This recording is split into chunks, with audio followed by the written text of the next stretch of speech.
log on to resourcescholarsshow.com. I've always liked to resolve things and make sure that everything is balanced, and I had a knack for numbers. I've worked as a subcontractor for a lot of the large construction companies here. I got an opportunity to work for a larger construction company. I thought, oh, okay, this is just another opportunity for me to grow my skills. Wasn't necessarily the case. They were trying to fulfill some type of diversity quota. That's the way that I felt. And with the skills that I brought to them, they made me their like receptionist. They're like, you're gonna be the face of this company. And you're like, what? Like, what do you mean by that? You know, it's like, are you hiring me because of my skill set? Or are you hiring me because of what I look like? I found Raimore almost 3 years ago. I was offered the position as the accounts payable specialist. I was just blown away. Everybody from the top to the bottom has been warm and very willing to teach me things, to push me to grow and to experience everything from the back office to the field. Become a member and add to the Resource Scholars social media community. Log on to resourcescholarsshow.com.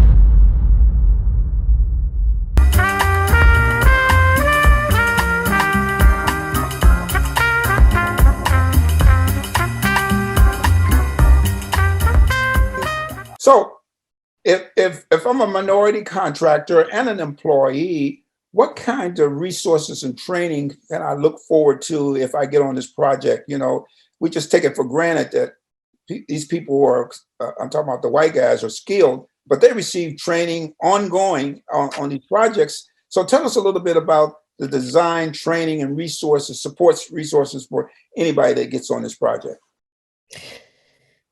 Okay, so the other thing, and for other agencies, they should use similar types of strategies, which is one of the RFPs that the project will be issuing is a request for a proposal from community-based organizations that serve pre-apprenticeship, apprenticeship programs in communities of color. And so they then will recruit pre-apprenticeships to help diversify the workforce. And so in other words, there will be assisting with building the pipeline, doing skill building, et cetera. But then the other thing is the workforce advocate that will be working on the project. He will be doing assessments of individuals to then place them at different on the project with different companies. The other thing is they will get training, and we will also be doing some kind of procurement related to the kinds of supports that are necessary for a worker to be successful. So like transportation, some people will need resources for transportation. They may need resources for childcare.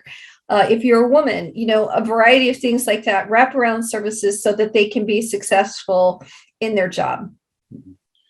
Well, Amber, you know, this all sounds too good to be true. This all sounds too good to be true. So tell me for real, let's keep it real. What are some of the challenges in pulling off something like this in our community? You know, just give us the real deal on what it's going to take to make this stuff work for real.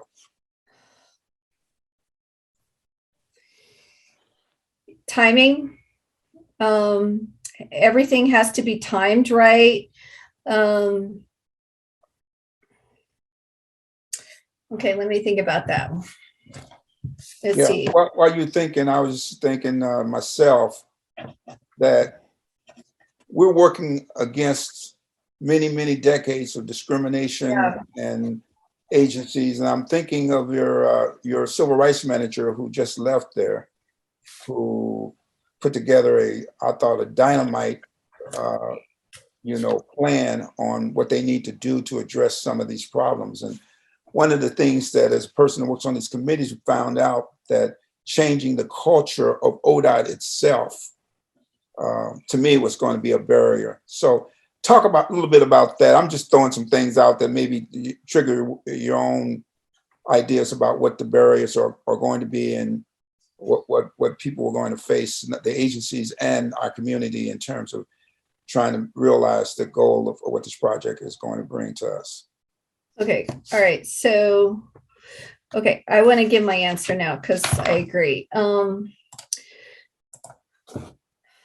So the challenges are, it really is like 40 years of discrimination in the market, discrimination by ODOT itself, DBEs not wanting to work for ODOT because of the past discrimination, DBEs wanting to show up to bid on the work. In other words, we can have the best specification, we can have the best prime, the best contractor, but we need DBEs to believe and believe that the contractor is going to show up and support them.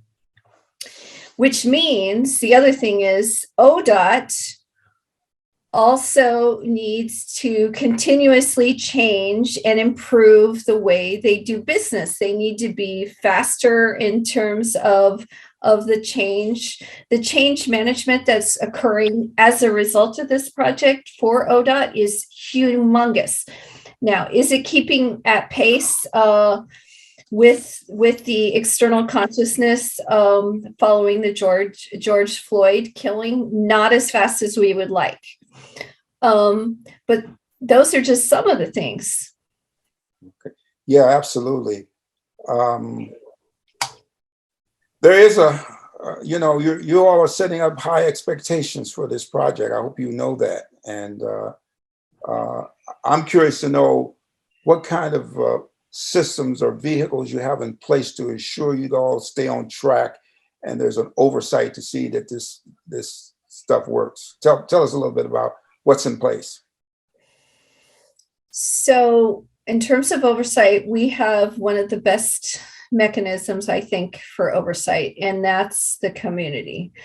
So we have, and again, this is the first time ODOT has ever done this, which is we have a community oversight advisory committee for which basically everything that we do will go to we call it the COAC, Community Oversight Advisory Committee. Everything will go to the COAC, from the specifications to who is selected, our strategies around outreach. It will all go to the COAC. And information will be transparent and disaggregated. And the other thing is we create accountability tools for ourselves. Like we created what we call the community matrix, which is, it's a tool to track input relative to the policy recommendations that they had to determine whether did we actually meet the community's intent. And so many of the things that we're talking about, James, are, mini CMGC, technical assistance, directly came from the community. They wanted these things. It went into the spec, and then the diversity director wrote it out based on his understanding of what he's been doing for 20 years. So let's be clear. How many jobs do you all anticipate is going to be generated as a result of this Rose Quarter project? It's essentially it's 2 million workforce hours, or 150 million in payroll and benefits. It's a lot. What's the average hourly wage on these jobs you anticipate? I mean, I know that I'm catching you off guard on that, but I think when we start talking about prevailing wage jobs, we're talking in the range of what, $25 to $50 an hour or something like that, right? It's like I think it's like $26.41 at the very low end. At the very low end, and they can be significant on the high end. $70 an hour, something like that. $70 an hour, $80 an hour. That's well, really pick those jobs out. I might have to come out of retirement to get one of them $75.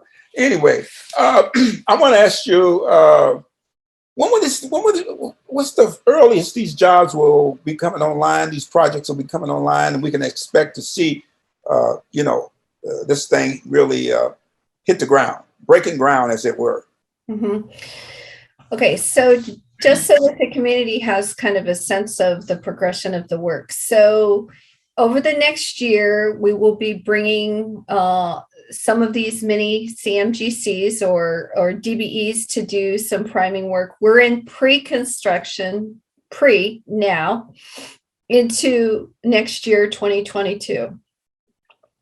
And then in 2023, we will be issuing some of the main work packages in 2023. So construction won't start until 2023.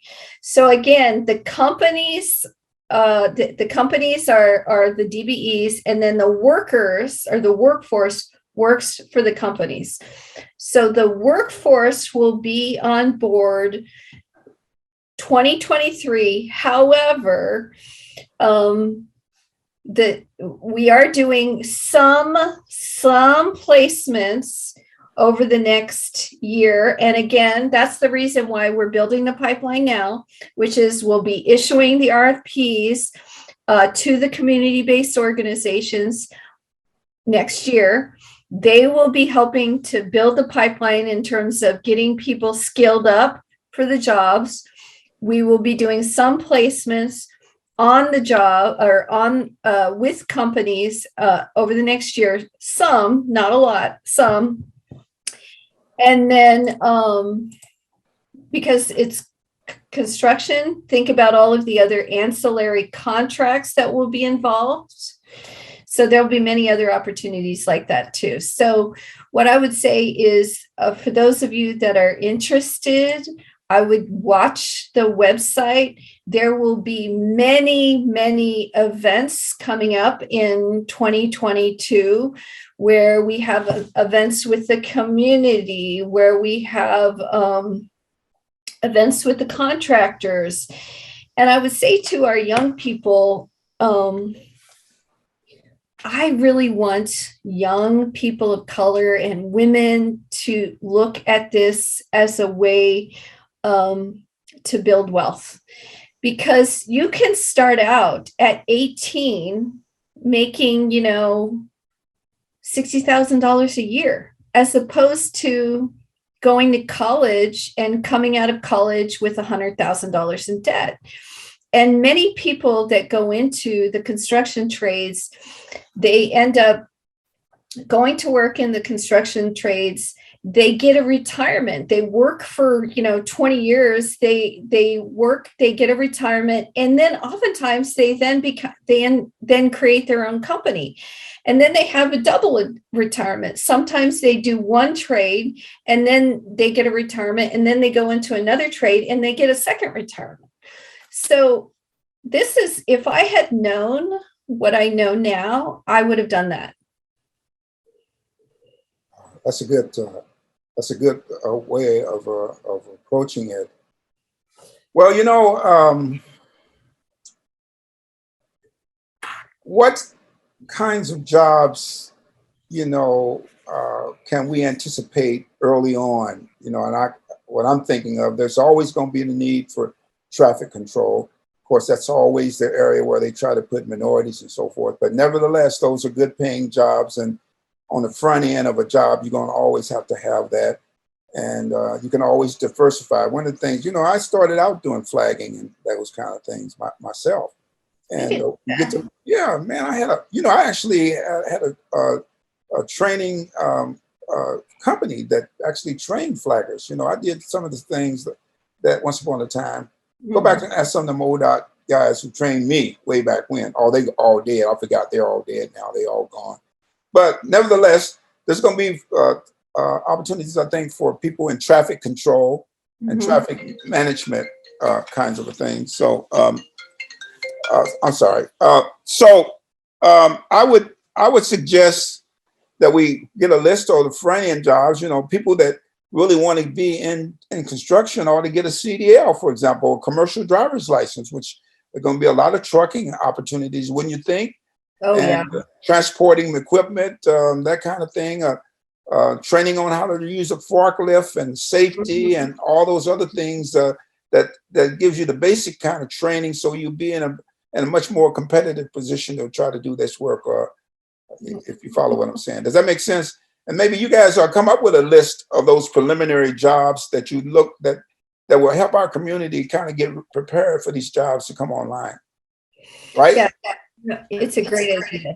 Yeah, I mean, I'm always giving ideas. Y'all never pay no attention to what I say anyway, so I'll.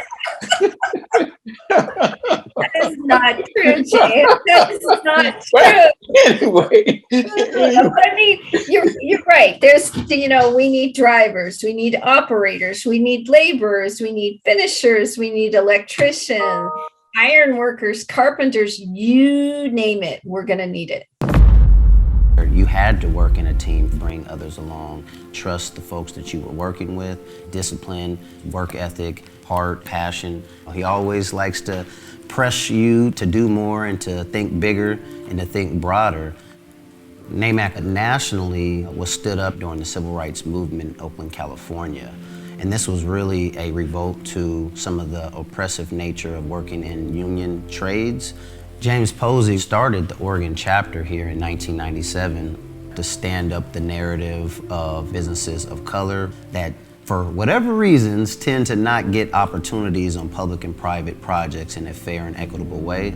Are businesses that literally were one truck. What James has been able to do over 5 decades is empower them to now being 60, 70, 80 million plus a year. The sacrifices James has made in our community stands out. He was never able to really build his business out because he was so minded on, for lack of a better word, ministering to his people and creating opportunities for his people.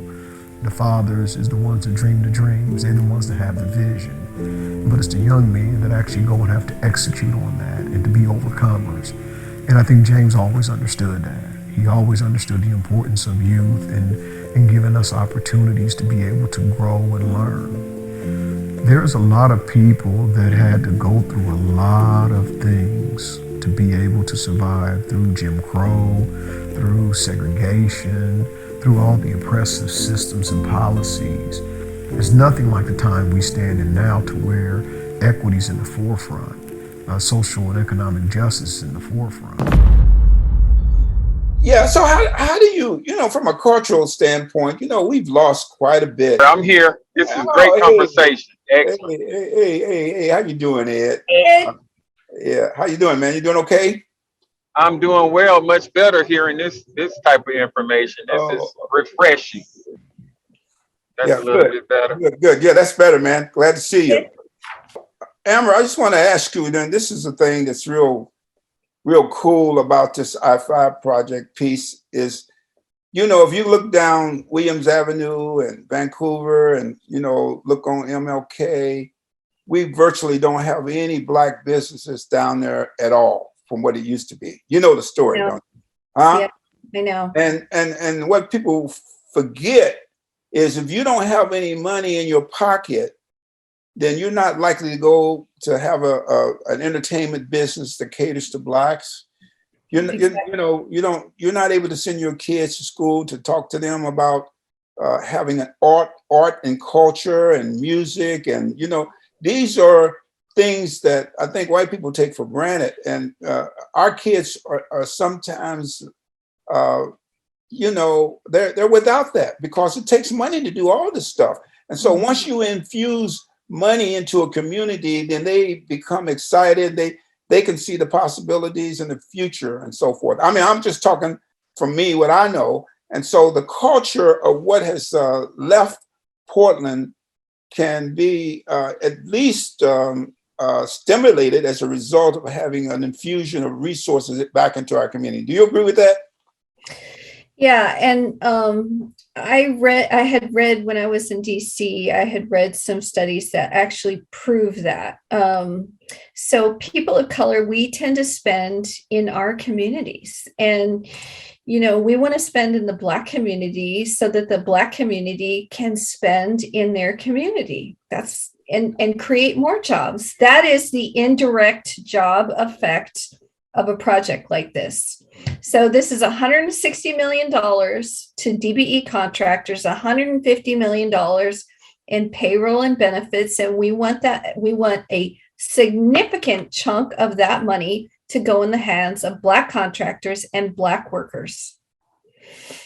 So let's see if we can make the connection here, because if you got a job and you're getting paid maybe on the average of $40 an hour, somewhere up, $80,000, $90,000 a year, then there's a potential of you having enough resources in a year or two to put down payment on a home.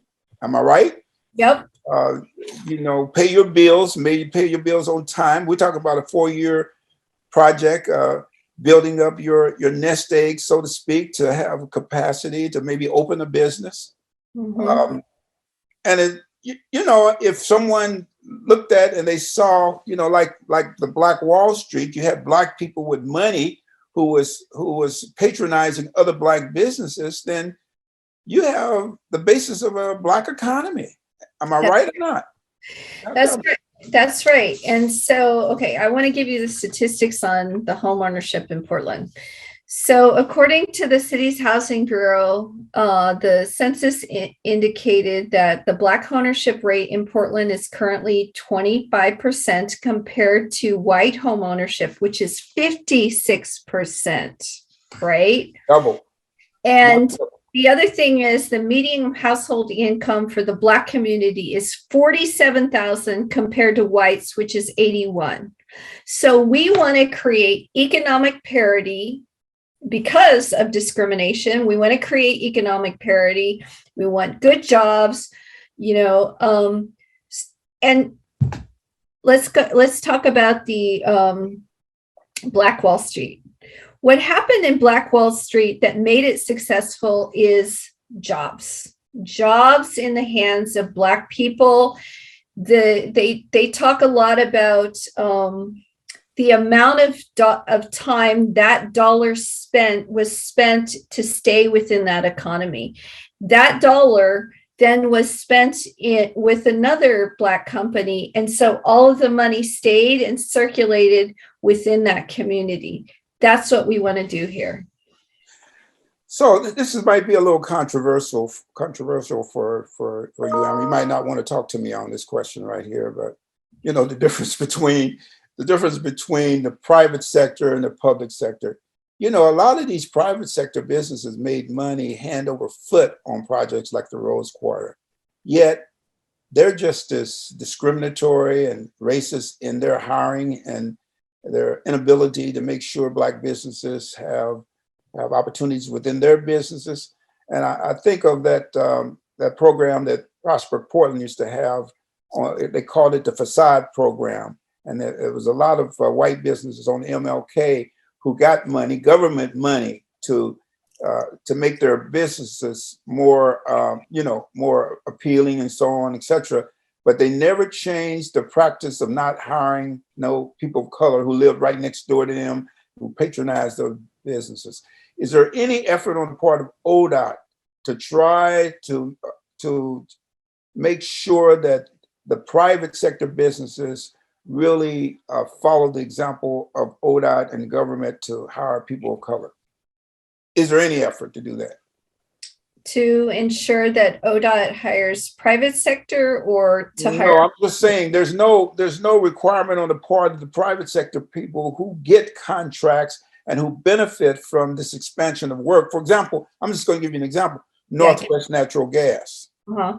As a result of updating properties and money and real estate, are you all going to ask them whether or not they're going to contribute and help in this attempt to try to empower the Black community? Are y'all going to ask them whether or not they're doing their part in trying to raise up the community in an equal and equitable way? I'm curious to know. So I am not familiar with I'm not familiar of ODOT doing any type of strategy like that. No, I'm not familiar with anything.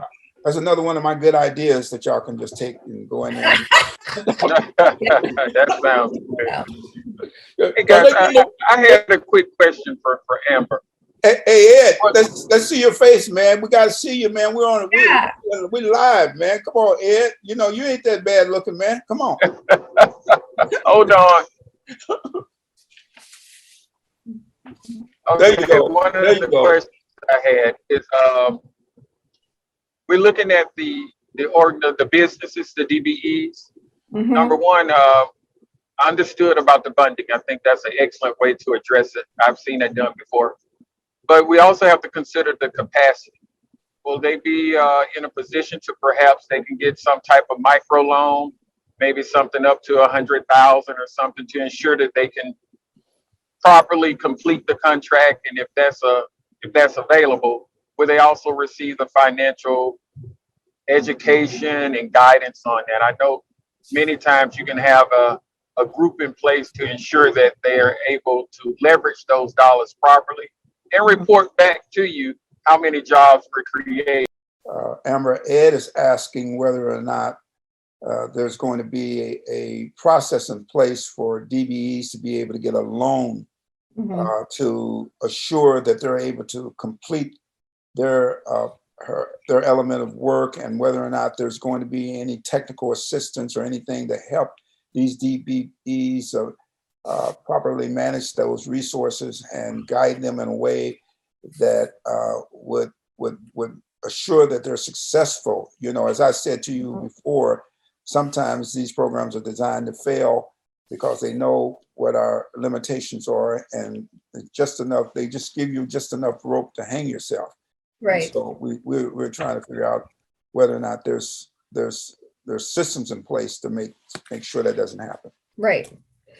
Okay, so let's talk about capacity building. So how do you actually build capacity? So first, you hire the right contractor that knows how to build capacity and has done it before. And that is happening here. Second thing is you provide scopes of work that are the right size for the company. The other thing that you do is you provide technical assistance and mentoring. And in this case, the project team is going to do both. Now, with regard to your question around loans and microloans, in this case, and that has to do with access to capital and also cash flow. So the two other big barriers that we often face are cash flow and bonding. In this situation, I gave you an example of how the diversity director, Bill Bruce, has used and will use strategies to deal with that bonding issue. The one thing that I love about working for them, I'm sorry. If one of us fails, we all fail. And if one of us falls, we are a village and we pick that person up and we walk with them and we make sure that they have everything that they need and the skills so that they can be successful. My paycheck is the bonus. And I come here because of the people. We're a body, we're a whole. What's embodied in the culture of this company, like I feel very fortunate and blessed to work here. Yeah. For my kids to see, a person of color to be this successful, my son is just in awe. My daughter's like, I can't believe that you work for a Black-owned construction company and you guys are doing all of these great things, Mom. I can drive down the street and say, hey, we worked at the convention center, or hey, we're doing this work on Division. I'm proud of that. Yeah. Woo. There's a lot of people that had to go through a lot of things to be able to survive through Jim Crow, through segregation, through all the oppressive systems and policies. There's nothing like the time we stand in now to where equity's in the forefront. Social and economic justice in the forefront. Become a member and add to the Resource Scholars social media community. Log on to resourcesscholarshow.com.